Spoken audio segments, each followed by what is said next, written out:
Access to clean potable water has increasingly become a cause for concern in Boya. With population increase, human activity, and increase in temperatures, accessing water has become an ongoing emergency for the population. The Mile 6 Bomaka community is hit hardest by this ordeal, with the community having very little access to clean, healthy, and portable water. The community has had to depend largely on buying water for their daily needs.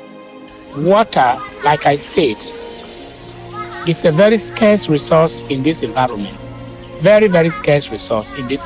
In fact, in the whole Bomaka, as a big community, not only in this quarter, as a community, we have serious water problem.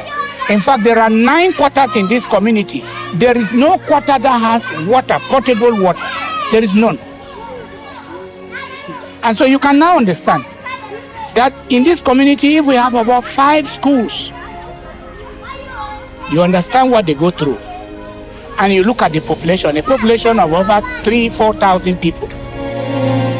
Meanwhile, individuals of goodwill within the community who can afford boreholes have sometimes been generous enough to provide water intermittently to the community at a subsidized cost. Water is very hard to get around here, I would say, because it's not easy. The few boreholes that are even available here, you have to pay to be able to carry. You have to pay some of 50 francs maybe to carry 20 liters, and not everybody can afford to do that. Maybe you want to use water in large sums and you cannot get up to 1,000 francs to have water. So water is very scarce in this area.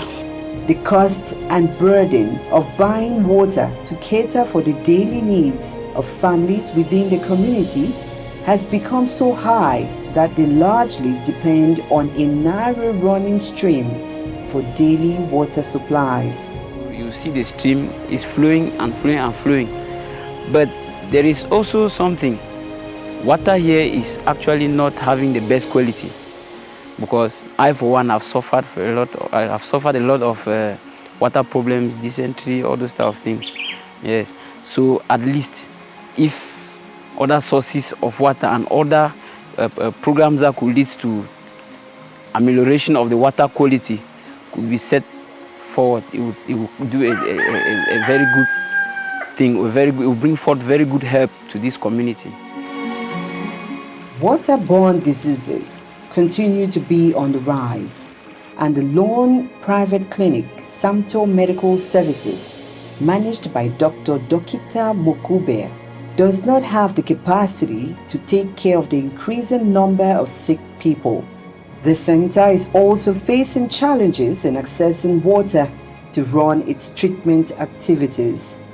The entire community of Bomaka don't have potable drinking water. Throughout the dry season, be it the dry season or the rainy season, they don't have water. Even when there was a cholera outbreak in Boya, we have not had potable drinking water. And now, since the community is mostly made up of underprivileged people who cannot afford for normal treated mineral water, people keep on suffering. We receive people in our clinic here often who has diarrhea caused by bacteria infections, mostly enteric bacteria like E. coli, because since we do culture here, we make sure that each patient we receive who has diarrhea, we try to find out what is causing the diarrhea. And now, based on my medical knowledge, I drew a conclusion that what is causing the diarrhea mostly is not like acute malaria or like before the cholera onset. I'm talking of before the cholera onset. So I noticed that it was the E. coli bacterium, specifically among the enteric bacteria. It was mainly the E. coli enteric bacteria that was mostly isolated from people who had diarrhea as a result of poor water. In the dry season, for example, the water runs so low that water supply cannot suffice for the community.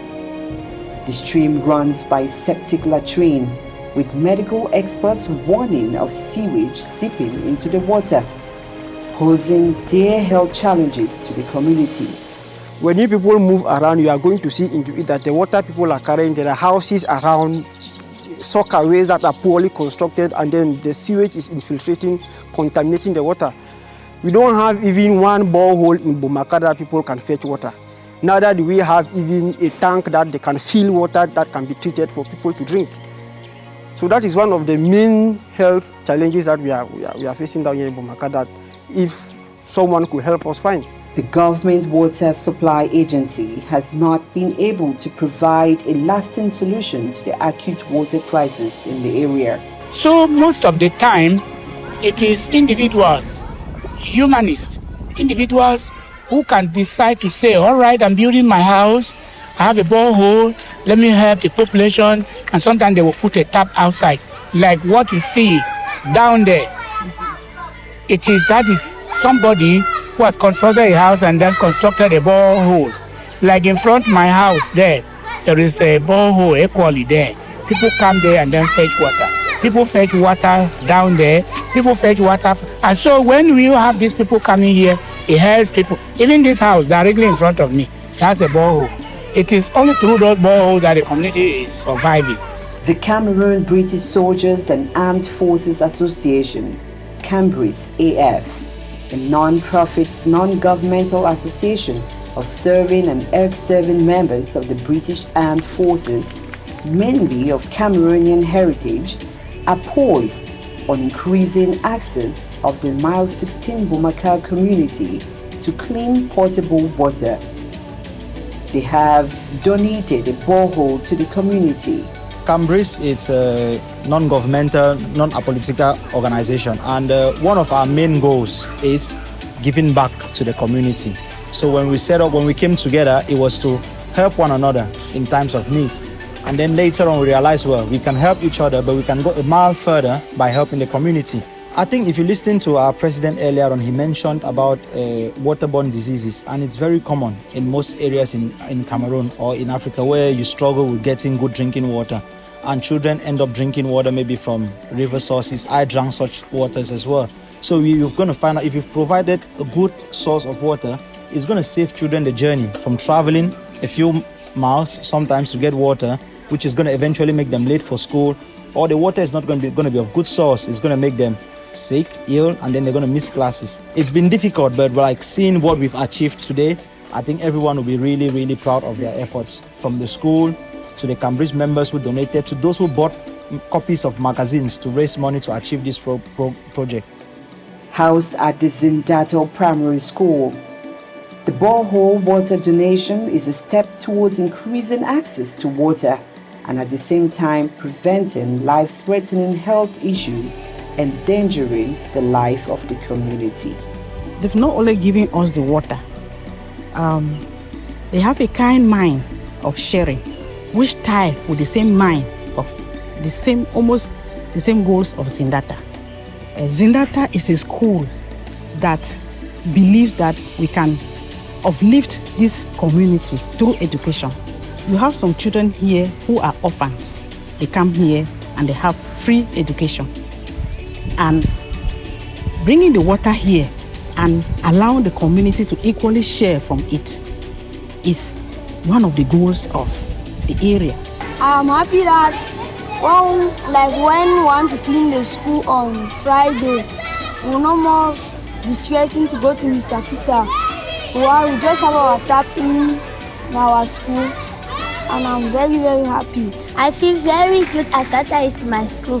So when we're thirsty, the water not be far from us again. The water is just inside our school campus. We'll not go right to Mr. Peter how we're going at first to go and carry water. So I feel very good as water is in our school.